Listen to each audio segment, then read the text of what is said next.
būna žmonės ateina po festivalio, man dėkoja, tikrai man yra sakę, kad va, mes čia jau nuo pirmos mandalos ir vaikai atvažiuodavo ir jau vaikai užaugo su ta mandala, tai tikrai žmonės atvyksta vėl ir vėl, dėkoja ir tos padėkos įkvepia toliau daryti, nes tada matai, kad kažką vertingo padarei, žmonės džiaugiasi, žmonės patenkinti, tai tikrai daug gražių atsiliepimų sulaukia.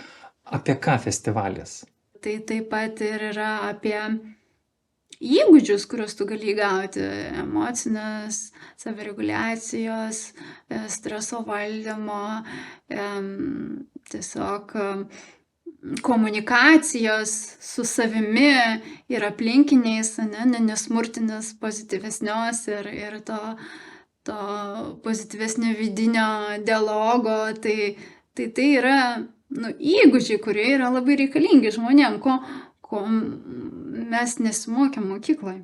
Tai čia gaunasi, kad ar užtenka žmogui kelias dienas pabuvus festivalį, kad tie įgūdžiai pradėtų atsirast? Nes įpročiui susiformuoti reikia pakankamai nemažai laiko, ten įvairūs tai moksliniai tyrimai yra. Man labiausiai tinkantis 66 dienos, kur kuo daugiau, tuo didesnė tikimybė. Tai tik tai pradžia, reikia toliau gilintis, praktikuoti.